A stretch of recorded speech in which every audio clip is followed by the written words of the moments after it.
ओम शांति। आज के मुरली में हम सुनेंगे शिव बाबा के महावाक्य अव्यक्त बाप दादा ने सुनाए हैं और सुनते हैं आज की मुरली। ओम शांति। 5 मई 1977 अव्यक्त बाप दादा के महावाक्य वरदानी महादानी और दानी आत्माओं के लक्षण। वरदानी महादानी बच्चों को देख बाबा बोले, वरदाता बाप अपने वरदानी महादानी और दानी बच्चों को देख रहे हैं, जिन्होंने स्वयं को सर्व खजानों से संपन्न किया है। वह वरदानी बच्चे। जिन्होंने सर्व खजानों से स्वयं को संपन्न नहीं किया लेकिन थोड़ा बहुत यथाशक्ति जमा किया है, वह महादानी। जिन्होंने जमा नहीं किया लेकिन अभी अभी मिला, अभी अभी लिया और उसी समय ही जो कुछ लिया वह दिया, वह दानी आत्मा है। जो जमा नहीं करते लेकिन कमाया कुछ, खाया कुछ, दिया, ऐसे 3 प्रकार के बच्चे बाप देख रहे हैं। वरदानी बच्चे स्वयं के जमा किए हुए खजानों को अर्थात स्वयं की शक्ति, स्वयं के गुण द्वारा, स्वयं के ज्ञान खजाने द्वारा, निर्बल आत्माओं को वरदान द्वारा हिम्मत, उल्लास की शक्ति और खुशी का खजाना अपने सहयोग की शक्ति से देकर उन कमजोर को शक्तिशाली बना देते हैं। महादानी पुरुषार्थ कराने की युक्तियाँ या उल्लास उमंग में लाने की युक्तियाँ बताते हुए कमजोर आत्माओं द्वारा पुरुषार्थ कराने के निमित्त बनते हैं। स्मृति दिलाते हुए समृद्धि में लाने के निमित्त बनते हैं। अपने शक्तियों का सहयोग नहीं दे पाते लेकिन रास्ता स्पष्ट दिखाने के निमित्त बनते हैं। ऐसे करो, ऐसे चलो, इस तरह मार्गदर्शन कराने के निमित्त बनते हैं। दानी बच्चे जो सुना, जो अच्छा लगा, जो अनुभव किया, वह वर्णन द्वारा आत्माओं को बाप तरफ आकर्षण करने के निमित्त बनते हैं। लेकिन मार्गदर्शन कराने वाले व अपने शक्तियों के सहयोग द्वारा किसी को श्रेष्ठ बनाने वाले महादानी नहीं बन सकते।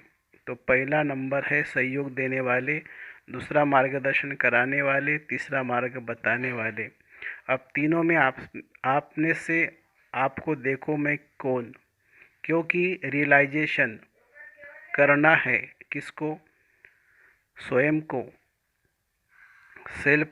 सेल्फ रियलाइजेशन यही कोर्स चल रहा है, जिससे अब तक जो कमी रह गई है उससे स्वयं को लिबरेट कर सकेंगे। जैसे बाप लिबरेटर वैसे बच्चे भी मास्टर लिबरेटर है, लेकिन पहले सेल्फ लिबरेटर बनेंगे, तब औरों को भी लिबरेट कर अपने स्व स्वरूप और स्वदेश को स्वमान में स्थित कर सकेंगे।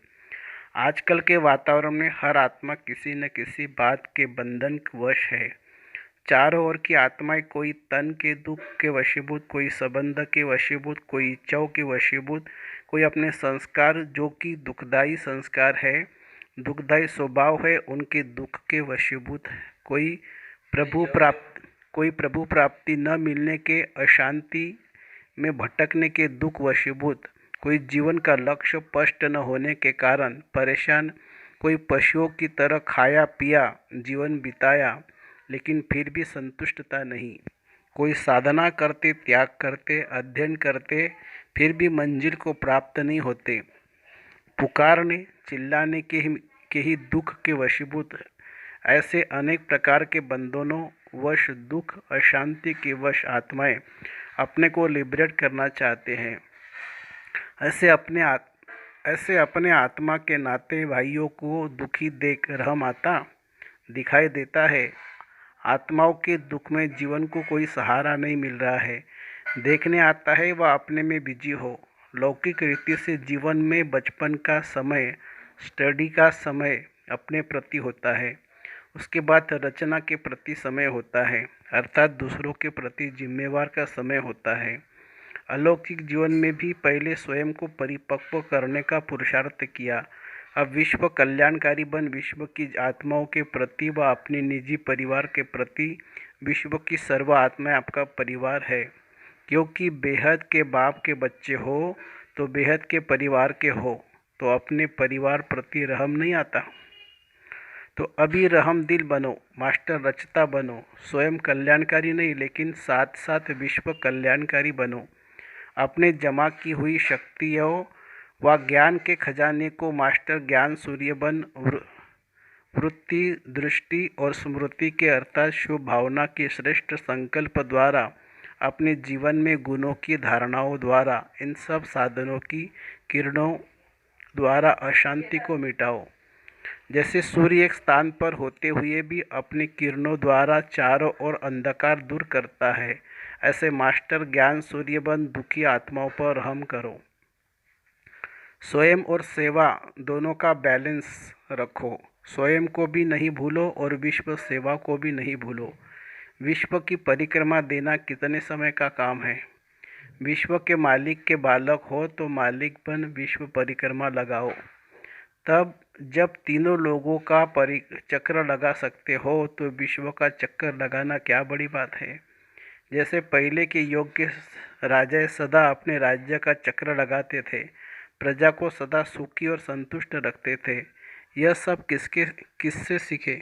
सब रीति रस्म का फाउंडेशन संगम का समय है और संगम निवासी ब्राह्मण है, इसलिए ही अब तक भी कोई रस्म करने के लिए ब्राह्मणों को ही बुलाया जाता है। तो आप लोगों से राजा या रस्म सीखे हैं। आप सिखलाने वाले स्वयं तो अवश्य कर सकते हो, इसलिए मास्टर रचता बन विश्व को देख रेख करो, विश्व की रेख देख करो। समझा क्या करना है। अभी बचपन के अलबेलेपन को छोड़ो, समय और शक्तियों की सेवा में सफल करो। अच्छा, सदा सर्व शक्तियों को सफल करने वाले और स्वयं और विश्व प्रति का बैलेंस रखने वाले मास्टर ज्ञान सूर्य सदा रहम दिल, सदा सर्व प्रति सहयोग की भावना और कामना रखने वाले ऐसे श्रेष्ठ आत्माओं को बाप दादा का याद प्यार और नमस्ते। विश्व परिक्रमा लगाते हो कितने समय में। क्योंकि जितना जिसकी दिव्य बुद्धि होती है तो दिव्यता के आधार पर स्पीड है। जैसे एरोप्लेन भी उड़ते हैं तो जितनी पावर वाला होगा उतनी स्पीड तेज होगी। तो यहाँ भी जिसकी जितनी दिव्यता है, दिव्यता ही स्वच्छता है, अर्थात डबल रिफाइनेस है। जिसकी बुद्धि दिव्य है उतनी उसकी स्पीड तेज होगी। 1 सेकंड में और स्पष्ट रूप में चक्कर लगा सकेंगे, क्योंकि यहाँ से ही सर्व को संतुष्ट अर्थात सर्व प्राप्ति कराने का संस्कार भरना है। तब भी जब विश्व महाराजन बनेंगे तो राज्य में कोई अप्राप्त वस्तु नहीं, सदा संतुष्ट सर्व प्राप्ति स्वरूप होंगे। तो वह संस्कार कहाँ से भरेंगे। यहाँ से। इसे विश्व चक्र की यादगार का समय भी बहुत महत्वपूर्ण गाया जा रहा है। नुमा शाम के समय को चक्र को समय गाया जाता है। तो यह यादगार कैसे बना। जब प्रैक्टिकल किया तभी अभी तक भी चक्र लगाने का यादगार कायम है। नुमा शाम अर्थात परिवर्तन का समय, परिवर्तन का यह युग है ना। तो परिवर्तन का युग यादगार परिवर्तन के समय पर बनाया है। जितना जितना चक्रवर्ती बनकर चक्र चलाएंगे उतना औरों चारों ओर का आवाज़ निकलेगा कि हम लोगों ने ज्योति देखी, चलते हुए फरिश्ते देखे। यह आवाज़ फैलता जाएगा और ज्योति को फरिश्तों को ढूंढने निकलेंगे कि कहाँ से यह ज्योति आई है, कहाँ से ये फरिश्ते चक्र लगाने आते हैं। जैसे आदि में बाप साक्षात्कार अर्थ निमित्त बने, अब अंत में बाप सहित बच्चों को भी निमित्त बनना है। जागते हुए जैसे देखेंगे, स्वप्न में जैसे अचानक कई दृश्य आ जाते हैं ना, तो ऐसे अनुभव करेंगे। तभी साइंस वाले भी इस विचित्र लीला को जानने और देखने के लिए समीप आएंगे। ऐसे विचित्र नज़ारे भी थोड़े समय में ही देखेंगे और सुनेंगे। लेकिन परिक्रमा लगाओ तब तो देखेंगे ना। ऐसे कैसे देखेंगे। बैठे बैठे ऐसे अनुभव करेंगे जैसे कि बहुत दूर से कोई रेंज आई, किरणें आई और कुछ जगा कर चली गई। ऐसे भी बहुत अनुभव करेंगे। इसके लिए कहा कि अभी संपूर्ण मूर्त बन सेवा में समय और शक्तियाँ लगाओ। घर बैठे सब भागते हुए ढूंढते हुए आएंगे। अच्छा, कमजोरियों को दूर करने का सहज साधन कौन सा है। जो कुछ संकल्प में आता है वह बाप को अर्पण कर दो।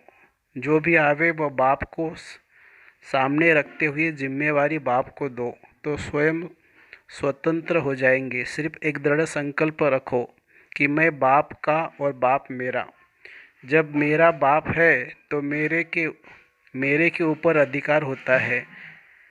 अधिकारी स्वरूप में स्थित होंगे तो अधीनता ऑटोमेटिकली निकल जाएगी। हर सेकंड ये चेक करो कि अधिकारी स्टेज पर हूँ। विश्व के मालिक को मैं बालक हूँ। विश्व के मालिक का मैं बालक हूँ, यह पक्का है। तो बालक सो मालिक। बाप समान सर्वशक्तियों के अधिकारी मास्टर सर्वशक्तिवान हूँ। इस मूर्ति को बार बार रिवाइज और रियलाइज करो, फिर सदा मास्टर सर्वशक्तिवान अनुभव करेंगे। तीव्र पुरुषार्थी कभी भी किसी कारण से थकेंगे नहीं। कारण को निवारण रूप देते हुए आगे चलते जाएंगे। बहुत लक्की हो जो ब्राह्मण परिवार में ब्राह्मण बनने की लॉटरी मिली है। कोटों में को यह लॉटरी मिलती है। कुछ भी हो, क्या भी सामने आए, लेकिन रुकना नहीं है, हटना नहीं है, मंजिल को पाना ही है। इस एक बल एक भरोसे के आधार पर अवश्य पहुँचेंगे। गारंटी है, दृढ़ संकल्प बच्चों का और पहुँचना बाप का काम। सदा स्वयं को बाप के साथ रहने वाले हैं, ऐसे साथीपन का अनुभव करते हो। जब स्वयं सर्वशक्तिवान साथी बन गया तो उसका परिणाम क्या दिखाई देगा? सदा विजयी। भक्ति में भी कोई विघन आता है तो क्या कहते हैं? एक सेकंड का साथ दे तो विघन मुक्त हो जाए। लेकिन अभी ज्ञान से सदा बाप का सदा साथ, तो जो बाप के सदा साथी है वह सदा निर्विघ्न होगा, और जो निर्विघ्न होगा वह सदा खुश रहेगा। विघ्न खुशी को गायब करते हैं।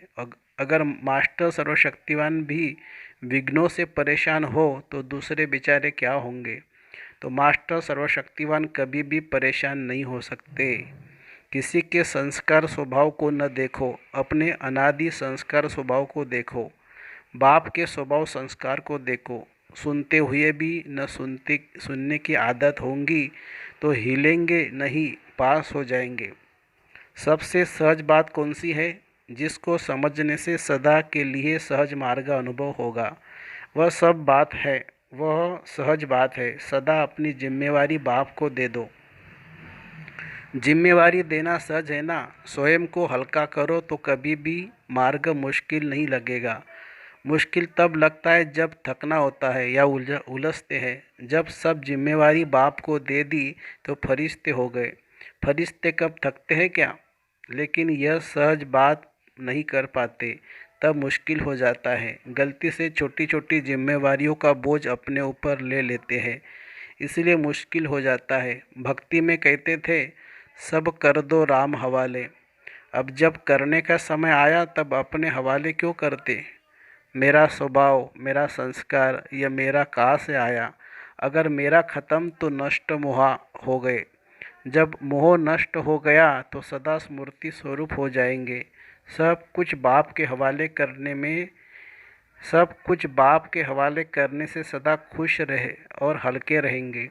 देने में फराग दिल बनो। अगर पुरानी कीचड़ पट्टी रख लेंगे तो बीमारी हो जाएगी। निश्चय बुद्धि की निशानी है सदा निश्चिंत। जो निश्चिंत होगा वही एक रस रहेगा, डगमग नहीं होगा, अचल रहेगा। कुछ भी हुआ सोचो नहीं, क्यों क्या में कुछ भी नहीं जाओ। त्रिकालदर्शी बन निश्चिंत रहो। हर कदम में कल्याण है। जिस बात में अकल्याण भी दिखाई देता है उसमें भी कल्याण समाया हुआ है।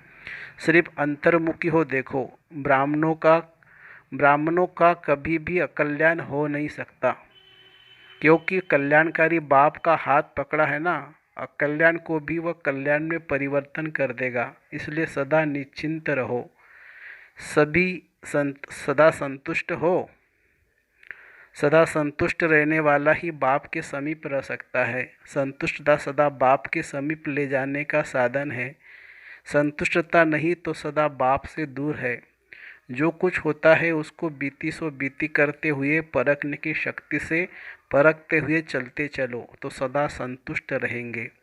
अपने प्राप्त किए हुए खजानों को सदैव चेक करते रहो कि कितना खजाना और कौन कौन सा खजाना जमा है और कौन सा नहीं है।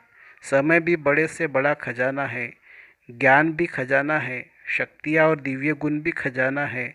तो सभी खजाने जमा हो तब संपन्न कहेंगे। सब है, इसमें भी संतुष्ट नहीं रहना, लेकिन इतना है जो स्वयं भी खा सके और दूसरों को भी संपन्न बना सके। जिस रूप में उसके पास कमी होगी उसी रूप में माया आएगी, क्योंकि माया बड़ी चतुर है। इसलिए सर्व खजानों को जमा करते जाओ, खाली नहीं होने दो। अच्छा, ओम शांति। ये थी अव्यक्त बाप दादा के महावाक्य। अपने स्थिति को एकरस बनाने के लिए रोज एक मुरली सुनना और पढ़ना है। ओम शांति।